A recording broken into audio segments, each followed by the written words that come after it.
I'm really happy to be back. I sort of put lots of thought into what I should talk about in these presentations. Most people that voted wanted to hear something more about network security.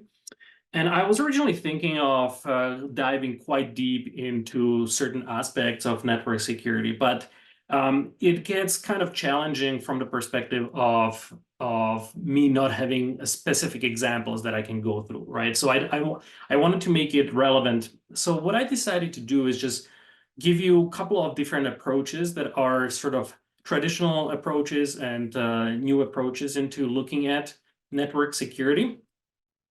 So what we'll go through today is specifically look at perimeter security, which is the more traditional way of looking at infrastructure and how we secure it.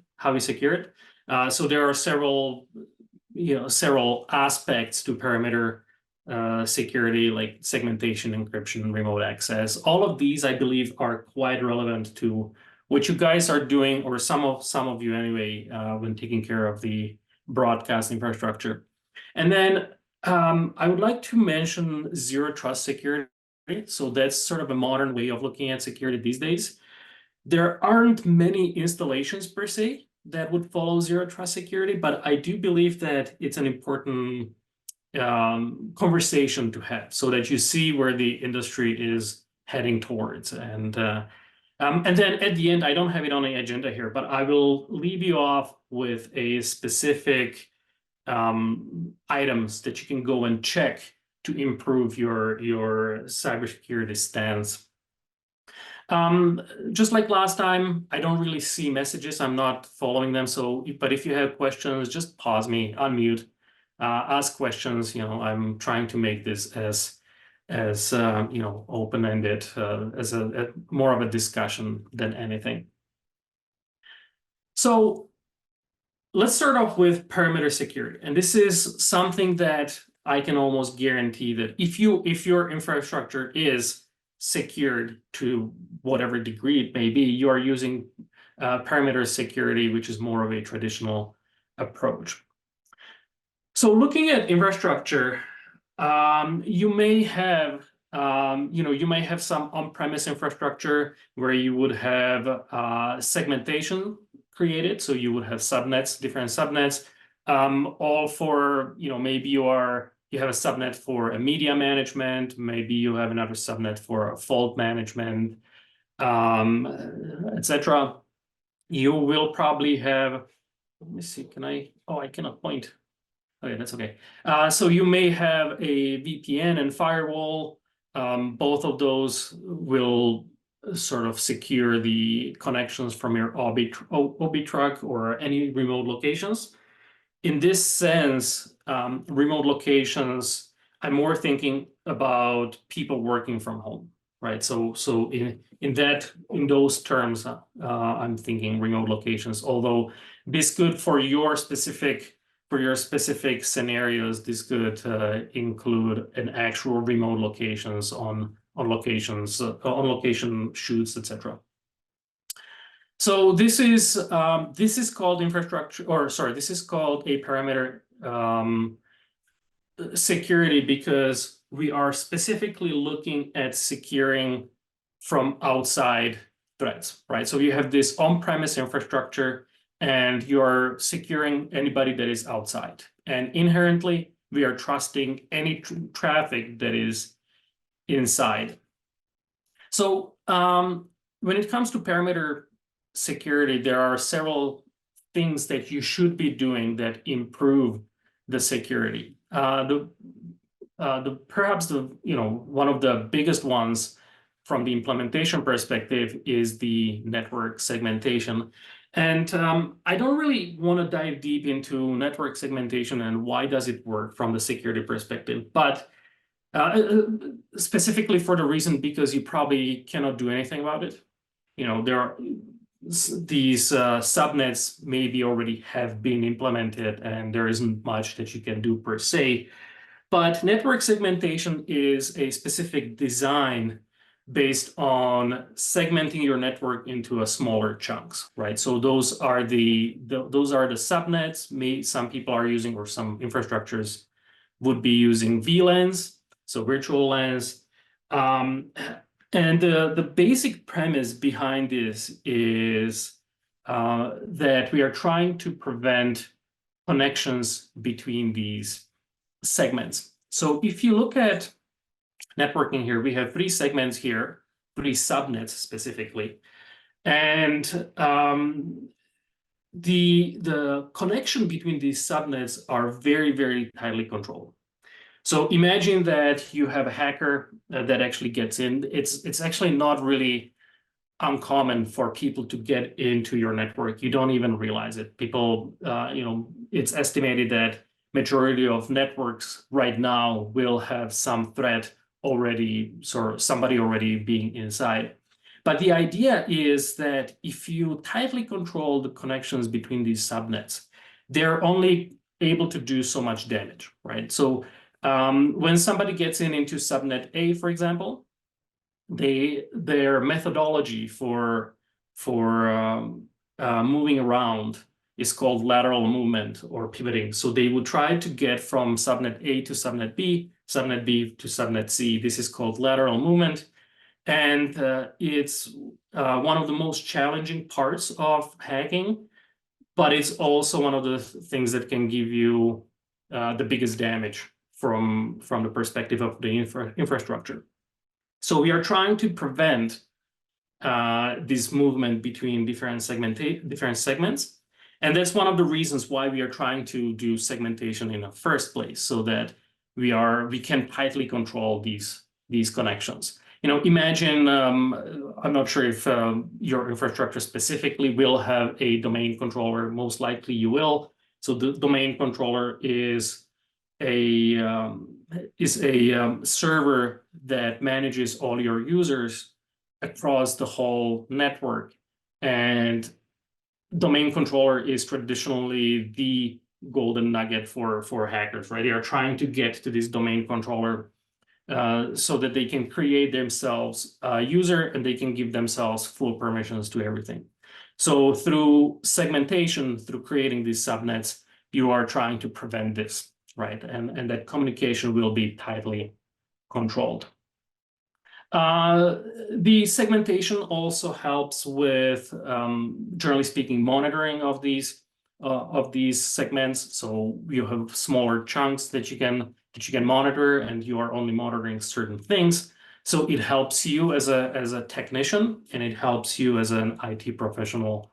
And I know that the reason why I'm once again coming back to this is because I believe the trend in broadcast facilities is that the broadcast techs are also IT techs these days. So these are important considerations. It is also, the segmentation also reduces the troubleshooting time, because you know which segment you have issue in, and you can attack just smaller portion of your network. Another complementary sort of task within these parameter type of security is encryption. Encryption is a large topic, so I don't really want to get too much into it. And I'm pretty sure that you already know quite a bit about encryption and how it works. But encryption is basically you using the keys to scramble and unscramble your messages, right? So this is done in a very predictable way. So you will take some payload, you will take passwords, or you might take videos, whatever that may be, and you scramble the data that if somebody steals the data, they are not able to read it. So that's one of the basic things that encryption does. And what encryption also allows us to do, there is a second thing that encryption allows us to do, is do a verification of the data. So using encryption, you can, what this is called signature, you can sign your data and specifically know if or when the data has been altered. This is extremely important for aspects when you are sending data from remote location to your infrastructure. You want to know whether the data is valid and whether the data has not been modified in any way. There are, let me sort of go back here. So let's say you have on the left-hand side, you have the remote locations and somebody's connecting to your infrastructure. You want to ensure that traffic that is coming back from the remote location is who they are, it is, right? So this is, encryption can be used for validation of this. Otherwise, you could have what is known as a man-in-the-middle attack, that would somebody in between that remote location and your infrastructure could alter the data without you even knowing. So it's important to do signing. So encryption can do both, encrypt and do signing for us. There is a couple of ways, there is actually multiple ways of looking at what data you encrypt. From what we need to know right now, we will only talk about encryption at rest and encryption of data in transit. So encryption at rest would be any data that you already have on hard drive, right? So this could be databases, this could be your videos that are already, laying inside of your infrastructure. You are trying to protect those. Then encryption of data in transit is that step in between transferring data from your remote location to your on-premise location. So there are different techniques to encrypt both of these. We have three specific, well, two, we'll come back to the third one. We have two specific encryption types. One of these is symmetric key, and the other one is asymmetric key. So both of these are valid. There are modern encryption. They are both used. Typically, where the symmetric key. So how symmetric, before I go there, how symmetric key encryption works is you have one key that encrypts the data, and you would use exactly the same key to decrypt the data, right? So if you have two different locations, both of these have to share the same key. This is not problematic per se. The problematic step is exchange of those keys, right? So if you are trying to connect from on location to your on-premise servers, there needs to be a key exchange, and that's the problematic step. So the second type of encryption is called asymmetric keys, where you would have a couple of keys, they are matching. So this is called a key pair. So they sort of think of it as them fitting together, but then you split them apart, and one is used for encoding, or sorry, encryption, not encoding, encryption. The other one is used for decryption. And once you encode, or once you encrypt with one key, you can only decrypt with the other, right? So you cannot use the same key to both encrypt and decrypt. You have to use one key to encrypt, the other one to decrypt. This is called asymmetric encryption. So the biggest sort of task for you is to ensure that your cipher suites are updated. So cipher suite is a collection of these algorithms. So your cipher suite would tell you this software or this server supports this type of symmetric encryption, this type of asymmetric encryption, and this type of hashing. And typically when I have these discussions, I would say that stay away from any older types of encryption, specifically for symmetric. Stay away from DES or 3DES, triple DES. They are not really recommended anymore. So you may, when you are selecting what type of encryption you're doing, for example, you may have a database that is encrypting using symmetric key encryption. You want to make sure that your software is set up in such a way that it does not use DES or triple DES anymore. Triple DES, it's sort of, it's getting obsolete really, really quickly. DES definitely don't use. You want to switch into AES encryption. And hopefully that AES encryption is 256-bit keys. So there, the key size needs to be big enough for it not to be feasible to break. So AES 256, definitely one that I would recommend for symmetric encryption. For the asymmetric encryption, there are a couple of standards that are still modern enough that are still being recommended. One of them is RSA with specifically 4096-bit keys, or ECC with 256-bit keys. So you may find some encryptions that will use DH or Duffy-Hellman encryption, DH. The DH encryption by large is thought of as obsolete, although it does have these, what they call groups. They are sort of like levels of that encryption, and anything below 19, so they go, I think, 1, 2, 4, then it skips to 17, 18, 19, I believe. But anything below 19, you don't want to use. It has been, all of these that I'm saying you don't want to use, they have been proven to be broken. There are methodologies that will break these encryptions, so you want to stay away from those. And then finally, we have hashing algorithms. Hashing algorithm is third type of encryption. You typically use these for, maybe storing some passwords or doing some of the verification of your data. And we want to stay away from SHA-1 and MD5. MD5 is something I have seen many, many times as being used.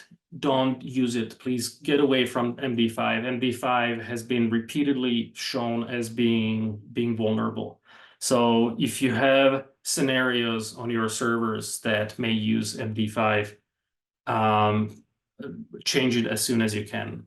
Right, and there are processes of doing that. You may have to re-encrypt some of these things, but MD5 is very, very problematic. Generally speaking, the whole suite there is MD3, MD4, MD5. 3 and 4 I have never seen in my career. I have seen MD5, and it's not acceptable. So we are trying to stay to SHA-2, or there is also a third level, SHA-3. Those are both acceptable. Once again, for you as broadcast engineers, maybe a key management is something that you need to think about. So key management, you can probably appreciate here, these encryptions are made in such way that once it's encrypted, they are not meant to be decrypted by other techniques except using the key. If you lose that key, you will lose all your data. So key management is extremely, extremely important. And these are, when it comes to keys, they are not necessarily physical keys, although we do have techniques for physical keys, but they are simply a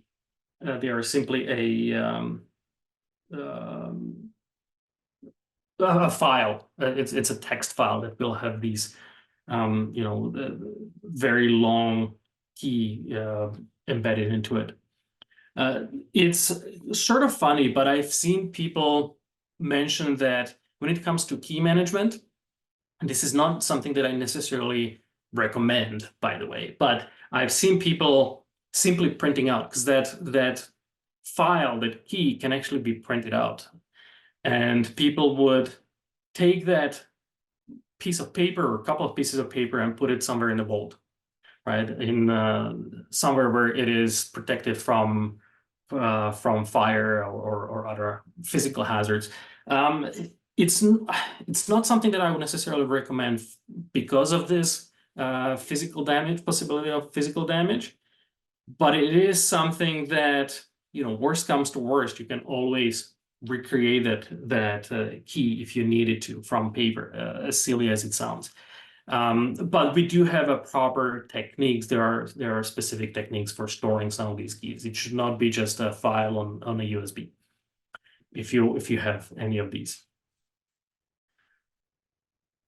So when it comes to going back to what encryption is so on the left-hand side we see the data in transit. So this is the data that would be transmitted from your remote location to your on-premise. And then on the right-hand side, every server, every database, every file, every video file or audio files, whatever you may have, should be encrypted, right? So typically on the what you see on the left-hand side, so the data in transit that are being encrypted, we use symmetric key encryption for that. Symmetric key encryption is much faster because you only have one key that you have to deal with. So for anything that is really fast-moving data, we would use symmetric key encryption. Then on the right-hand side, you see those servers. Those can be either symmetric key or asymmetric key. That the choice is sort of yours. If you have very, very large databases, which you may on your premise, those are typically encrypted with symmetric key, once again, because it's faster, right? So if you have a database that you need to pull data off of really quickly, you would use symmetric key encryption for that because it's faster. Third component that to me is extremely important for you, for the broadcast facilities, is the VPN and remote access. So remote access, I'm talking about a couple of scenarios. People working at home, and I think this is becoming more common for people to bring their own devices and they work from home when they want to, or they work from on location, or sorry, well, in the offices when they want to. It's extremely important to use VPN. So VPN is something that will take your traffic and it will encode all of this not encode, I keep saying that. It will encrypt all of this traffic. So it sort of creates, the VPN creates a large pipeline between on location and in for your main infrastructure and everything using VPN. When you use proper solution, using VPN is everything will be correctly encrypted. You should be, when it comes to connecting people, so when you have people connecting to your VPN, you should sort of navigate away from username and passwords. We all know that username and passwords are sort of getting obsolete. We are trying to get away, as the whole world, we're trying to get away from using passwords because they are inherently flawed in how we set them up. So you should be using certificates. So certificate is, once again, a special file that you have, that you treasure, that you store properly, and that certificate is attached to one specific device. So as an example, you may have somebody who is on a certain laptop, right? It's their laptop that they use for everything. That certificate is physically tied to that identity, to that hardware. And that certificate is now signed properly. It is created properly, so it's trusted. And you would use that certificate to connect to your VPN. That's sort of a technique that we are going towards. Once that certificate is moved to a different hardware that has different signature, it will not work, right? Because it will fail that verification. So that's sort of what we are going towards.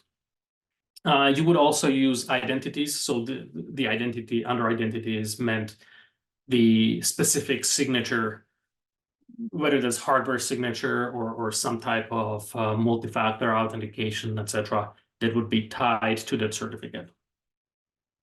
When people are connecting, we'll come back to these to the principle of least privilege, but when people are connecting to your VPN, or generally speaking to your infrastructure, it is extremely important to follow least privilege principles. This simply means that everybody will only have as much access as they need to perform the work that they need to perform. So, somebody in news will have completely different privileges than somebody who is a technician, who is a broadcast technician. And then that person will also have lesser privileges than somebody who is the who is the IT administrator, right? So least privilege technique is perhaps one of the most important ideologies, and it is an ideology. It's sort of a thought process. Giving everybody only as much permissions as they need to perform their work. And typically how that is managed is if somebody from news needs to do something that they don't have permissions for example, they need to install new piece of software on their laptop. There needs to be a request. So, this would be attached to some type of ticketing system. There needs to be a request. That person, somebody will manage this request, give this person those permissions temporarily, and then they will be removed 24 hours later or something, right? So what ends up happening is every person does not have, basically cannot damage anything, right?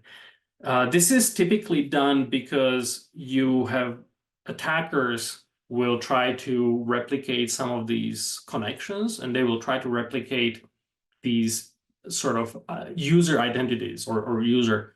So somebody finds a user who connects to your news network, right? And they will know that you use email addresses to log in, and this person had awful password, right? So with those two information, they were able to guess the password, they were able to guess the username, they are able to log in, and they will be able to be in one of those subnets that we talked about before, right? So now they are internal to your network without you even knowing, because there were no red flags since they used a legitimate connection. But at least they are not able to give themselves permission to other areas of the network. They are not, because it was a news anchor whose login was compromised. If you don't give them if the permissions are not too loose, if it is not over permissive, that connection, they are not able to do any damage and do that pivoting, going from one network to another. So that's the principles of least privilege. Finally, for you, because I know you guys are doing lots of management, remote management. So for example, you may need to connect to some of the servers to, reset something or whatever. You may be using some of these services like RDP, FTP, Telnet, SSH, etc. So many servers come with these services open, with these ports open. Those are the low-hanging fruit for attackers. RDP is very well known for being quite awful when it comes to cybersecurity. FTP has been obsolete for 30 years. FTP is really bad. If anything, you should be using SFTP, which is a secure FTP. But it's not, even then, it's not the greatest. Telnet, it's been obsolete for more than that. You should not be using Telnet. It's been thought of as vulnerable for a very, very long time. SSH is still good as long as it's properly configured. So SSH is sort of de facto standard right now if you need to connect to some of these servers. into a terminal and you need to fix something. But even that, you should be using those certificates. So SSH is one of those services that can be set up with a certificate that is tied specifically to your laptop or to your identity. When it comes to VPN, I think from what I've seen, I've talked to some guys from CTV. I believe that there are uses you are using VPN, just to ensure that you're using the newest updates, etc. Right? If you have more permanent location, you may need to switch to IPsec gateway. IPsec is a specific protocol that is sort of like a VPN, but it encrypts everything. So looking at infrastructure here, let's say you will have a connection from OB truck. Your OB truck would have IPsec gateway that connects directly to your on-premise location. And that IPsec gateway will encrypt everything that passes through it. So VPN is typically tied to application. So only certain applications are being encrypted, while IPsec is sort of like a big pipeline that is created, and it encrypts everything that passes through it. So once again, you can see here, oh yeah, I can look at it. There is a firewall here, and this would be your VPN gateway, right? So when it comes to these connections, this all needs to be encrypted, and it needs to pass through firewall. So the idea of the firewall is that you are restricting who has access and what services they have access to. So specifically in your firewall, you would say, coming back to this, you would say, do not use RDP, or don't even expose RDP. Do not expose FTP. Do not expose Telnet. Only expose to SSH, but only from certain IP addresses. So that's sort of the methodology you should be following. And that all can be done in firewall.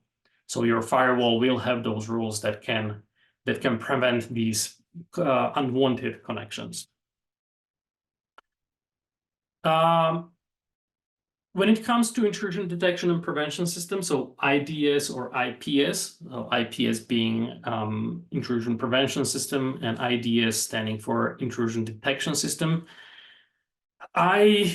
you may have this already installed. This is not something you can just go out and install it yourself, I don't think. It's like this is more complex software. And as you can see here on the right-hand side, it is sort of parked between the firewall and your router. So before this intrusion system, everything that comes into your facility will pass through IPS or IDS. The only difference between these two is that IPS will actually try to stop the traffic that is not supposed to be there. It typically uses what is known as a policy-based testing, right? So it will look at every single packet that comes through from remote locations, and it will determine whether that traffic should be there or not. If it is IPS, it will actually stop it. If it is IDS, it will just give you an alarm, right, and tell you what is going on. Positive, like it is very, very comprehensive type of solution. That's why I say it's not just something you go and buy. It's not. It needs to be properly implemented. I guess that's what I'm trying to say. But it also can tie to your incident response system. So incident response system, for example, it may find ransomware trying to make its way, and it would use the signatures of these files that are being uploaded, and it will try to find ransomware, and it will literally stop it. It will then give you an alert, or it may shut down parts of the network, etc. Right? So that's how IPS works. The problem with this is that it's not, people tend to be over reliant on these, but it can also potentially degrade performance. So if somebody's trying to send some files, and it is flagging those files as being intrusive, this could be a false positive. It will shut it down, and your people will complain.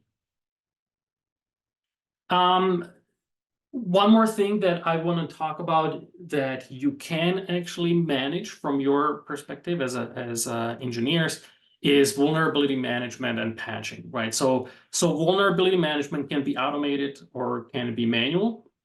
Automated systems will do scans every however often you set it up, and it will try to find vulnerabilities. So these vulnerabilities are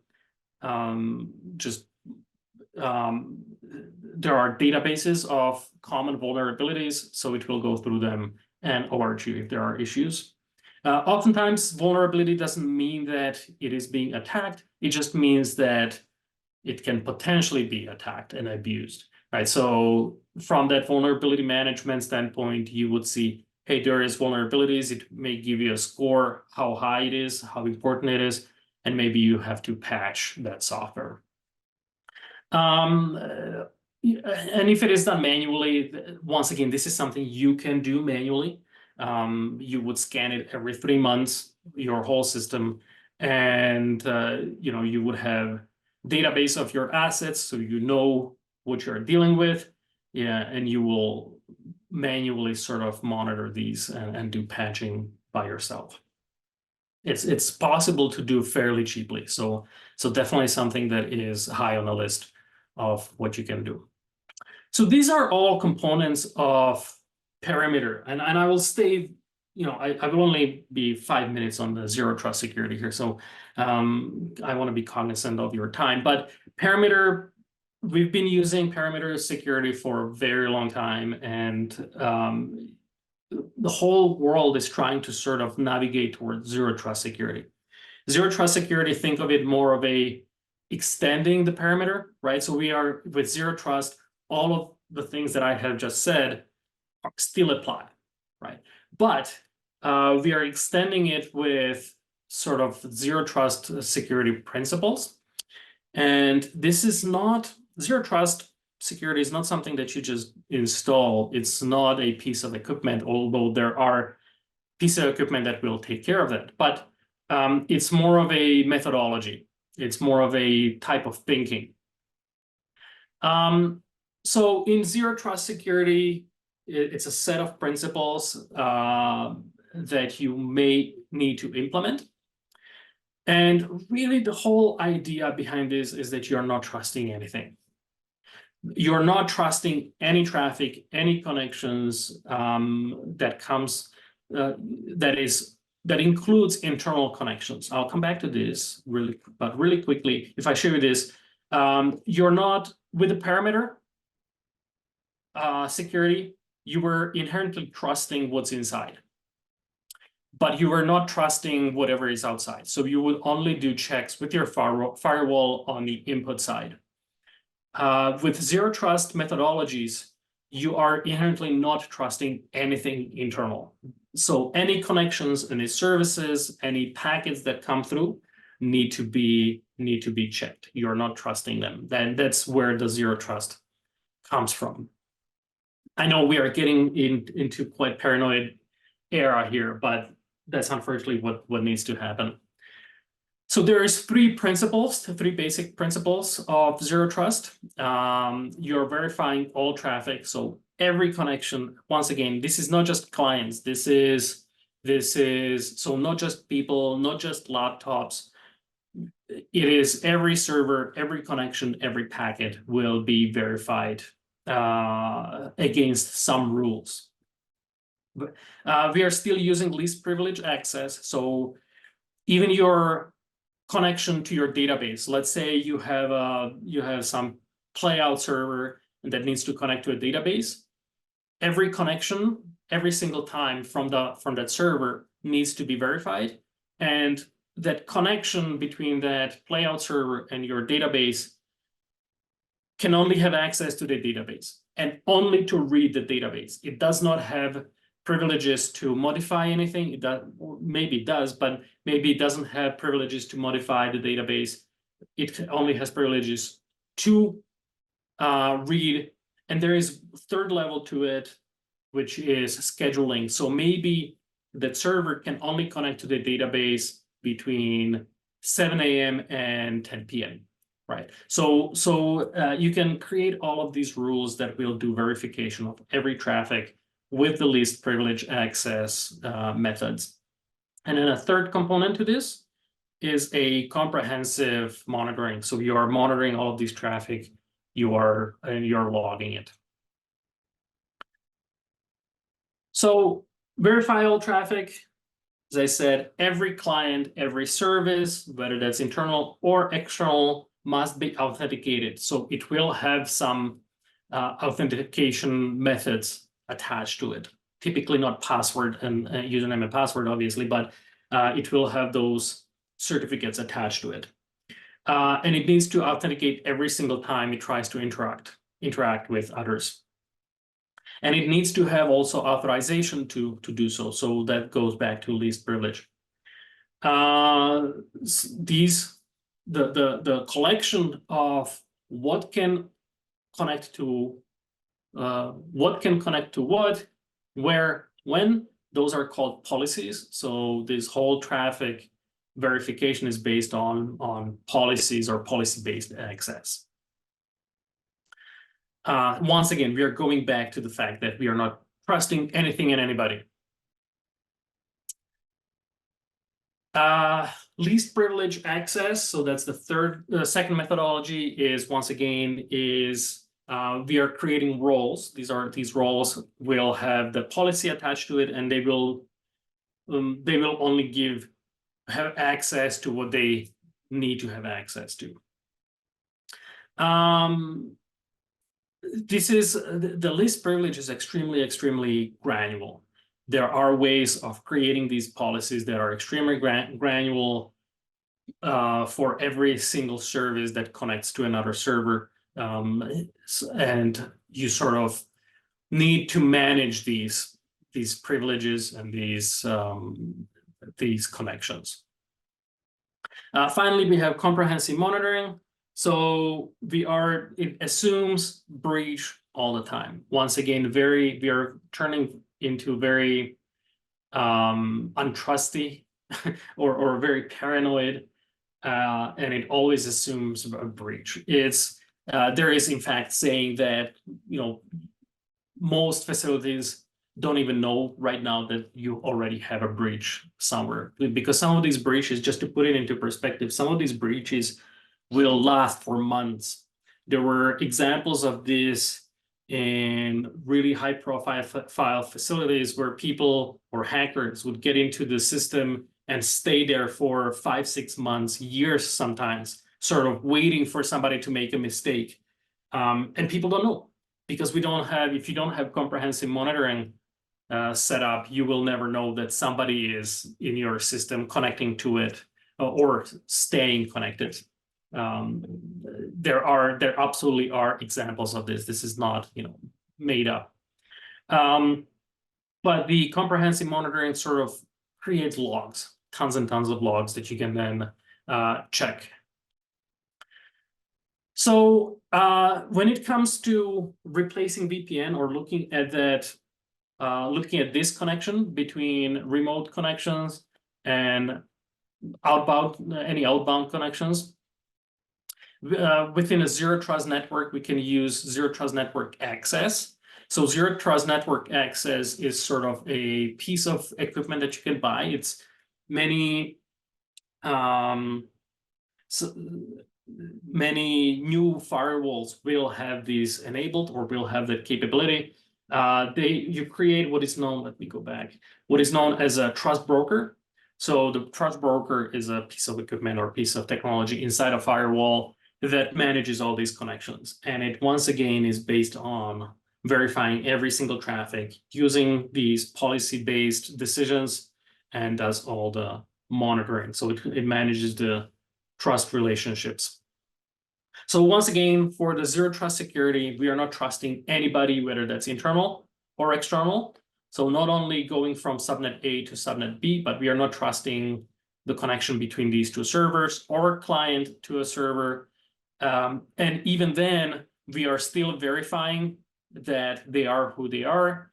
We are encrypting everything, and we are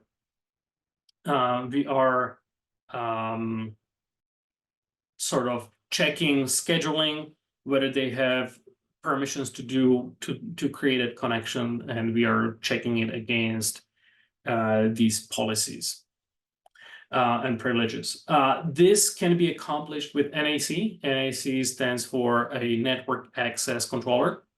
So network access controller, once again, is a server that would check all of these connections for you. Sometimes SDNs will have that built in. So SDN is a software-defined networking. You already have, some of you may already have, I don't want to make assumptions here, but some of you may already be, or at least thinking about moving into IP space. Fully IP space, SMT 2110. You may need to fully utilize SMT 2110, you may need SDN, and that SDN may have capabilities of network access controller. So there is that.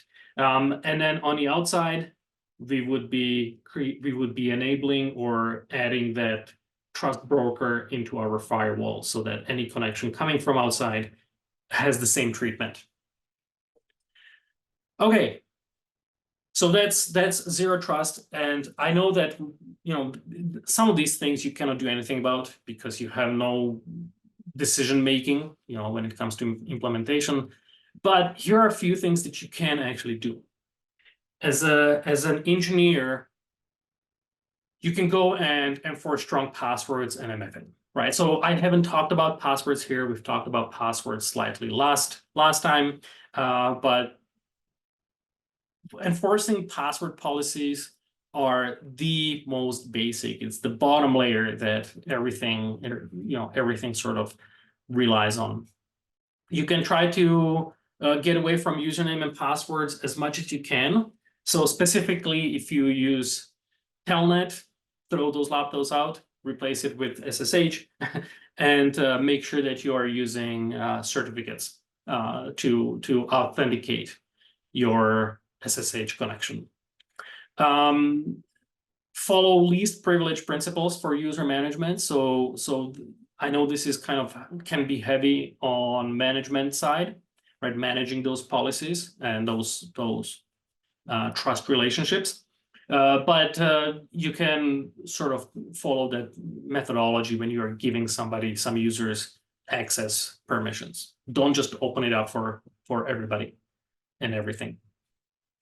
Check the route tables and firewall rules. So route tables is specifically connections between subnet A, subnet B, subnet C, so that if somebody breaches subnet A, they don't have access to subnet B or subnet C. Those would be done in route tables, and they should be, once again, following that least privilege ideology that if subnet A needs to connect to subnet B, they can only connect for what they need to connect. Same for firewall rules. You should be locking out everything except that SSH maybe that you need, or except that VPN. And when you have a VPN, you should only be able to connect from specific locations. This could be a geolocation, or this could be IP address based. But you should not allow anybody else through your firewall. That's what it's there for. Check and update a cipher suite. Obviously turn on encryption, but you also check that you're not using MD5, that you're not using SHA-1, that you're not using any of these outdated encryption algorithms. And most software will have those updates available. They've been around for a long time.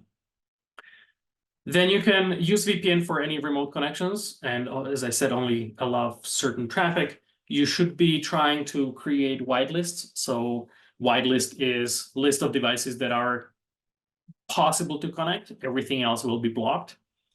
That's a really good idea. And then close all unused ports and block them in firewall. We've talked about this. IDS versus IPS and what to implement. I don't think you really have access to that. It may not be feasible for you, but suggest it to your management.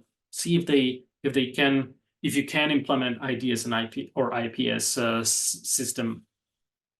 And then, even if this is manual, start a vulnerability and patching management system. So have every 3 months, have somebody scan your network, see if there are updates, see if there are patches, so that you can do this on a regular basis.